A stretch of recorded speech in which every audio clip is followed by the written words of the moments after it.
Hi, everyone. Welcome to the Info Spot. My name is Kylie Cholik, and I will be your host today.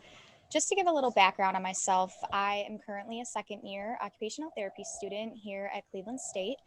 I will be graduating this December, which is very exciting. But today I'm here with you all to be discussing the importance of self advocacy.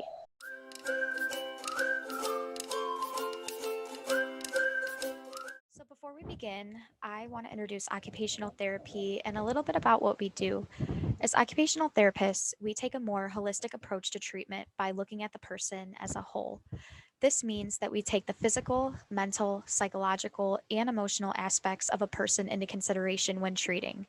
Through the use of therapeutic activities, we work to improve, rehabilitate, or maintain a person's ability to participate in daily activities or tasks. We help people across the lifespan become independent with the things that are most important to them. So at this point, you are probably wondering, what is OT's role with student veterans? Well, OTs can work with student veterans on a variety of different things, including life skills, coping skills, leisure management, communication skills, goal setting, professional development, and so much more. However, today we will just be focusing on self advocacy, including how and when to ask for help, how to effectively communicate needs, and the importance of this all. I will be providing additional resources along the way as well, which may come in handy as you make your way through school as a student veteran at Cleveland State. Before we get started, though, I'd like to introduce to you my co host, which happens to be an amazing friend and classmate of mine.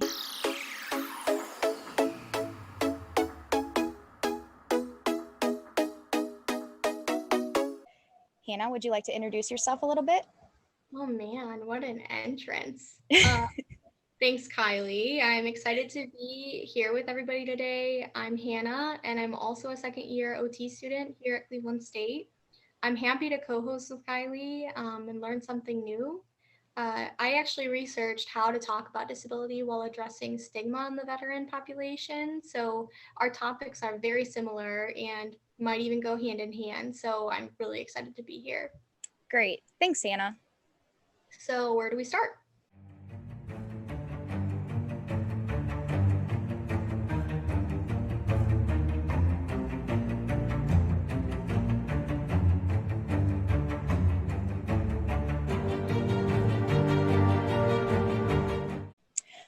So, to begin, I think it's important that we acknowledge that being a student veteran can come with a unique set of challenges.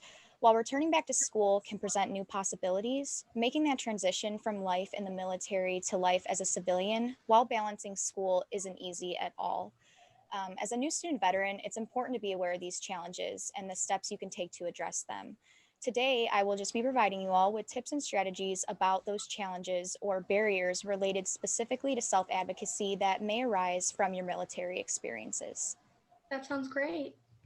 Okay, so our first objective today is going to be defining self advocacy and why it's important. Hannah, what do you think of when you hear the term self advocacy? I guess to me, what self advocacy means is knowing and understanding your rights. And because of this, you're able to speak for yourself and ask for what you want or need. That's great and pretty spot on. According to experts, the concept of self advocacy is actually pretty foreign to service members and veterans because of the fact that military culture is one of being told what to do and then simply doing it. So, moving away from this culture to one of being expected to do it on your own can be very different and challenging for some. Yeah, I see that. So, developing those skills are really crucial, it seems like. Exactly. It is so important for student veterans to learn and practice some of these basic self advocacy skills, including learning your rights as a disabled veteran in different settings, such as the workforce, school, or in the community. However, it's also important to understand that developing these skills takes time and will not happen overnight. Yeah, I completely agree. And as a student veteran, learning your rights and um, doing that will help you better explore the systems that have been put into place to help you succeed. This includes learning about how your disability or injury impacts you in different settings, as Kylie said, and asking for those accommodations, as well as being able to describe what you bring to the table or your skills and strengths. Well said. Being your own advocate and understanding available resources is so important. These skills are needed in many different areas of life, and this is actually what we are going to be discussing next. So, the second thing we'll be discussing is where you may find it necessary to use these specific skills. So, according to experts, as a veteran with a disability, you may find it necessary to seek out and request different resources and services, and this could be at school, at work, or in your community. And the first area that we are going to be discussing is school. So, the main idea to be aware of here is that post secondary schools, meaning universities, community colleges, and technical schools, do not actually have a duty to find veteran students with disabilities. This means it's the student's responsibility to notify the school about their veteran status or any disability that may require an accommodation. So, what are the accommodations that you're referring to? That's a great question. Some basic examples of accommodations include providing exams in alternate forms, receiving extra time on exams, providing a note taker, and taking exams in a different environment. I gotcha. Okay, so what advice would you give to a student veteran that might be seeking or wanting to learn more about the accommodations? That's another great question, Hannah. While advocating for yourself in the school environment, it's important to remember that requesting accommodations does not mean you are asking for separate or easier standard. Requesting accommodations simply means you are using your knowledge and demonstrating your understanding of what best fits your personal needs. If at any point in the enrollment process you believe you will need accommodations in the classroom, it's important to find the office which provides services to students with disabilities. Those are great points, Kylie, and I especially like that you highlighted that accommodations, it's not about asking for a separate or easier standard. It's just asking for something that better fits your needs. Thanks, Hannah. The second area we will be discussing is self advocacy at work. So, in terms of work, under the Americans with Disabilities Act, or ADA, employers are only required to provide accommodations for employees who are experiencing workplace problems because of a disability. Therefore, unless you disclose to your employer that you have a disability and need an accommodation, the employer is not obligated to consider accommodations under the ADA.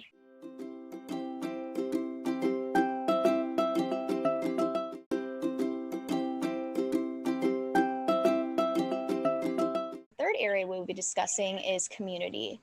As a student veteran, you may discover yourself needing support and obtaining resources within your community apart from school or at work. Examples of this include finding affordable housing or any other services specifically related to your veteran status. So, what advice would you give to a student veteran that might need assistance in their community? Good question. So, it's important for student veterans to remember that they are both a veteran and citizen of their community. This is important because this gives them access to both veteran specific services as well as community based services in their nearby area. A few examples of resources include Centers for Independent Living, vet centers, and the National Disability Rights Network. Great advice, Kylie. I like that you included specific places that they might be able to go for that help. Thanks. So, our final objective for today is to discuss and learn 8 new ideas to develop better self advocacy skills.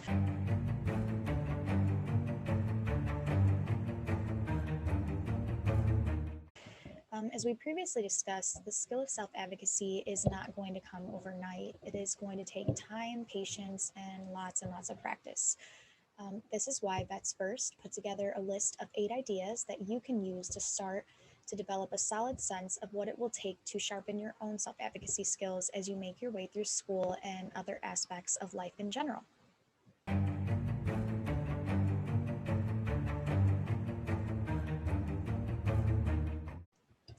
According to the resource Vets First, number 1 on the list is learning to talk about your military work experiences without acronyms so that others can understand what you did. So, learning to talk about your military work experiences without acronyms is something that will take practice because obviously your military work experience was a huge part of your life at one point and may even still be today. So, your biggest challenge is going to be learning ways in which to discuss these experiences so that they translate to the civilian job market.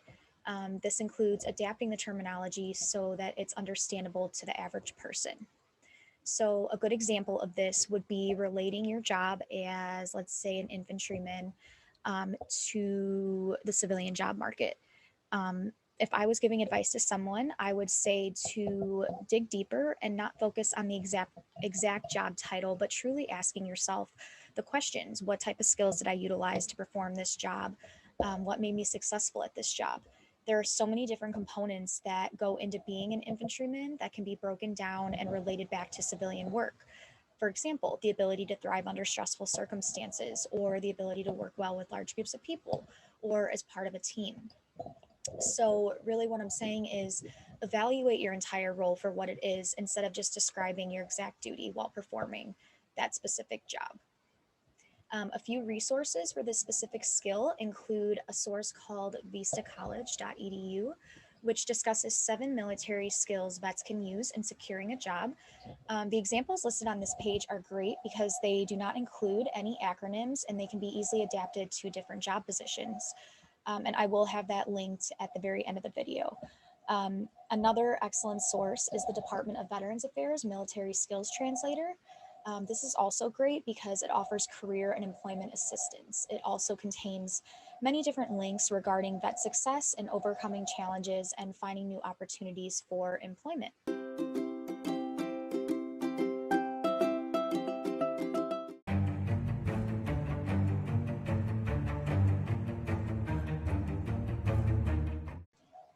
Number 2 on the list, learn more about your specific disability or injury and how it might impact you at work or at school.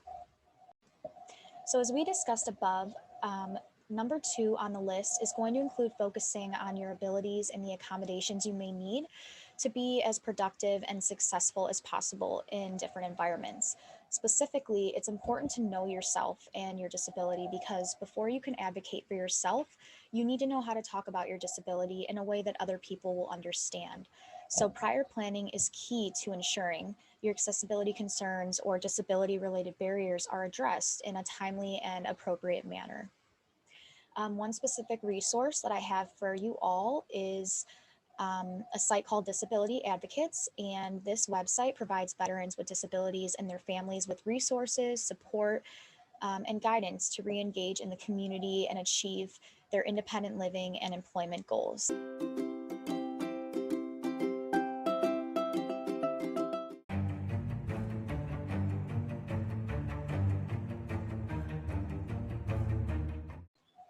Number 3, educate yourself on reasonable accommodations and the process for requesting accommodations.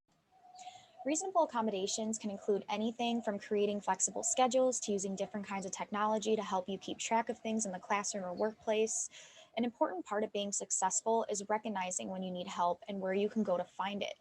This includes gathering information like names, phone numbers, or other general contact information of the people on campus who can help you, including staff.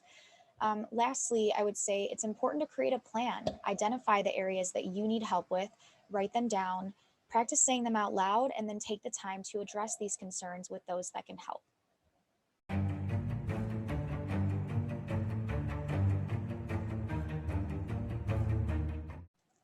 Number 4, seek out resources. So, this is an important one to consider because resources are everywhere: school, work, the community. For example, at school, you can get involved in a student veteran group. You can also use the Office of Disability Services as a resource for yourself, and that's located on campus as well. At work, you can do the same. You can do this through getting involved in veterans or military employee resource groups, or you can even offer to mentor a newly hired veteran if you have been on the job for a while.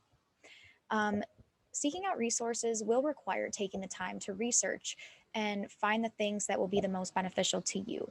There are tons out there, you just need to take the time to find them.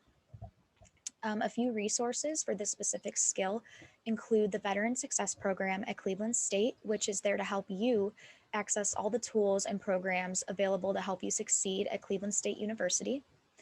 And also the Veterans Employment Toolkit, which is an excellent resource that can provide you with answers and resources in finding and obtaining employment, as well as making career decisions and excelling in the workplace.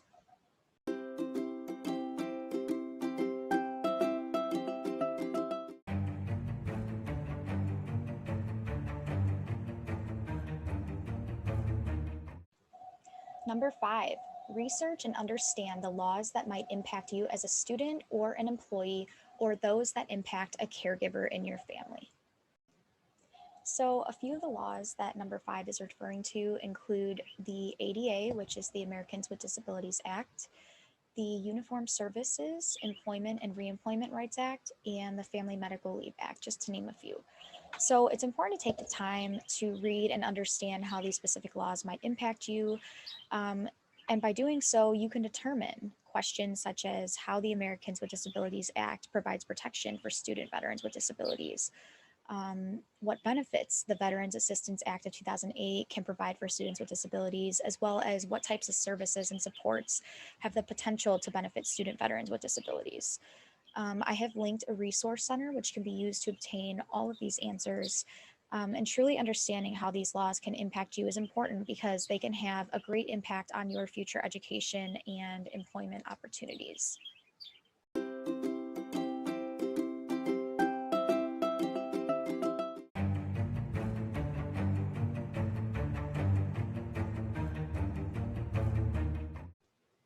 Number 6, don't wait for feedback, ask for it. So, number 6 pertains to anything in your life: school, work, what you do in the community. If you are in school and aren't sure about an assignment you are working on, schedule an appointment to meet with the instructor for further direction. If you are on the job and need to know if you're performing to the expectations of those in charge, ask for a meeting with your supervisor and find out. This entails being proactive and not waiting until things are spiraling out of control before asking for help.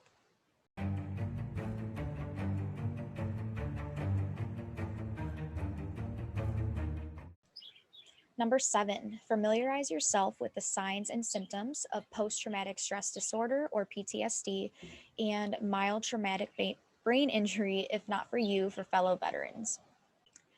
So, according to Vets First, while most veterans are returning from combat and are able to reintegrate into society with little trouble, about 1/3 of the military population is working through some challenges related to stress, depression, and head injury. Recognizing the signs and symptoms in yourself or someone else and knowing where to get help are two pieces of information every veteran should know. So I have included, and this will be linked at the very end, a great resource. It is titled About Face, and it is from the National Center on PTSD. This resource can help you learn about PTSD from other veterans who live with it every single day.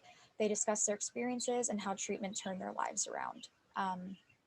But truly, just familiarizing yourself with these signs can help you be a better advocate for yourself and for a fellow veteran.